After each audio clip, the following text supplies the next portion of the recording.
My name is Courtney Colson, a female to male to female detransitioner, and on this channel we try to figure out what the hell is wrong with me. And this episode is just going to be a really quick one about surgery, specifically trans surgery, and something I had never thought about until now. So yesterday I spent most of the afternoon in hospital, one of the worst experiences of my life, and I didn't even have a serious problem.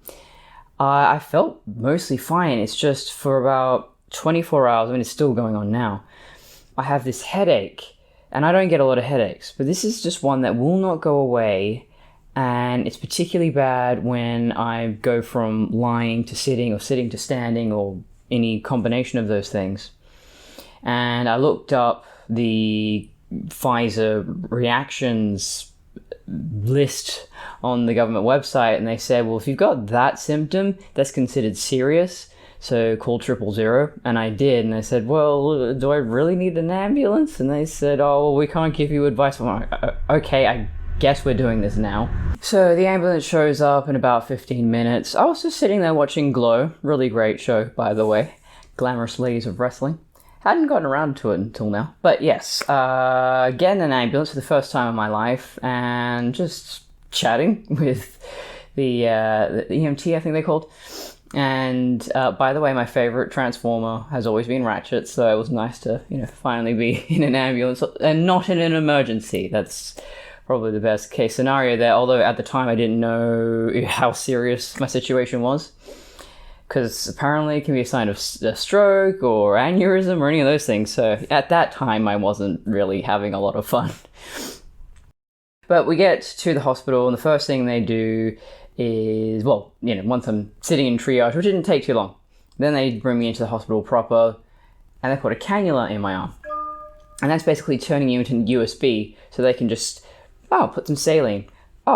Put some, do a blood test, taking things in and out of your body without having to put more and more holes in you. And that was horrible. That was the worst part of it. All I could do the whole time was fixating on, there's this thing in my arm. Oh, this is horrible. And it's this teeny tiny little thing.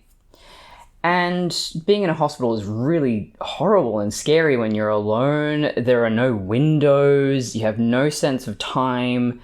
There's sick people around you, there's people crying and screaming out in pain, and it's just horrible. And I didn't think about it until that moment that I went, so I was going to get top surgery. I was just going to get my tits cut off.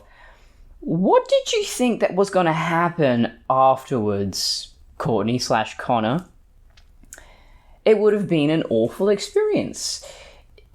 The recovery, they really downplay that. The trans community acts like it's no big deal. Oh, you just go and get bits cut off and sewn on and what have you.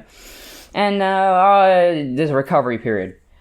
No, they have drains in you. They have all sorts of things going in and out of your body. And then there's the revisions. And here I am feeling absolutely nauseated and miserable with a little cannula in my arm. That would be the least of my issues if I had gotten surgery.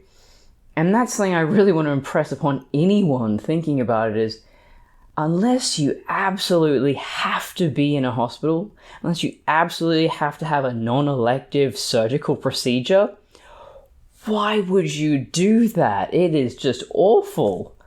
So they did all the other tests, and I'm totally fine. I had a CT scan, which I was barely even aware I was getting that done. I don't know what, maybe it is a part of the headache or migraine thing I'm experiencing, but I was just incredibly tired. I've never been that tired in my life. The hours, I was only there for about 2 or 3 hours. They got to me really quickly and did all the tests, but it felt like an eternity because I was just dozing and couldn't keep my eyes open, and I felt like I was in this dream state. And nothing felt real, especially the CT scan. I'm inside of a robot or some shit. And they put the iodine injection into your USB port, and it floods through your body, and it feels like it's going down, like you're going to pee.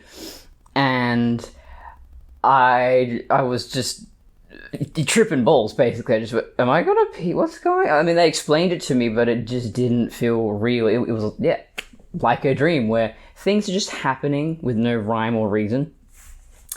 And then I sat out in the waiting area.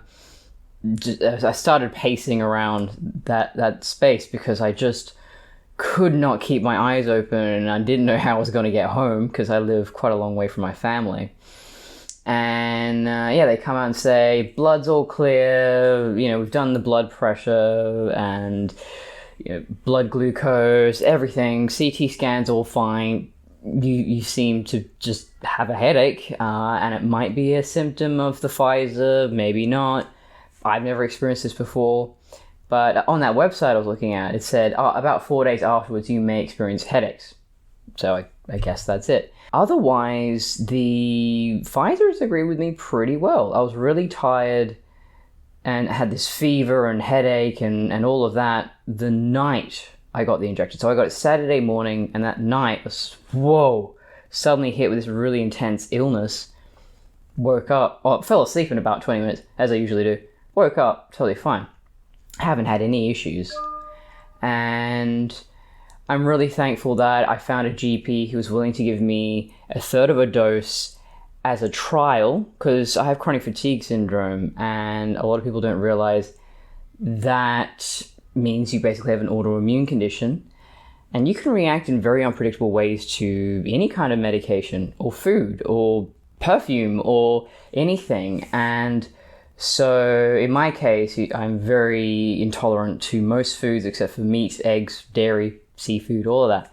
Can have a little bit of tea, a little bit of dark chocolate, a little bit of tomato. I can handle a little bit of some things. I figured out what I can deal with. But when it came to a vaccination, I was really nervous because I thought, well, if it's in me and I have a bad reaction, there's no stopping that. It could send me back to being bedbound in a wheelchair. And no one could tell me if it was safe or not. I had a rheumatologist. I waited over a year to see this rheumatologist. And she didn't believe in chronic fatigue syndrome. She didn't think I had it. And she just said, just go get a Pfizer. Shut up and get the Pfizer. Okay. So a friend's dad is a GP. And he's very interested in chronic fatigue syndrome.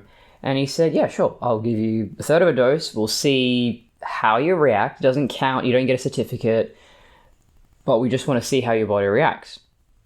I was totally fine. I was anxious. I was getting all these chest pains and stuff. I've never had emotions before. So I think a lot of it was just psychological. And I was thinking, oh God, is it going to kill me? Oh, yeah. So calm down. No, I'm fine. And this headache is not that bad today. Took some painkillers in the morning, but yeah, right now, just done a full day of work. That's why I got me work boots on. And while I was working today, I had this epiphany of, oh my God, if I couldn't handle a cannula, how would I handle surgery? I wouldn't wish that on my worst enemy. So basically all I have to say is, 1, never get surgery unless you absolutely have to. I don't believe in cosmetic surgery. I think it's so bullshit.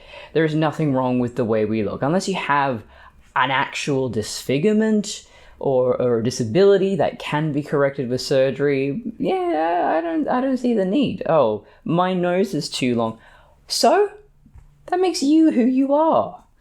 And second of all, my immune system's doing pretty well with Pfizer. So, your favorite female to male to female detransitioner should be okay. I shouldn't die of the COVIDs.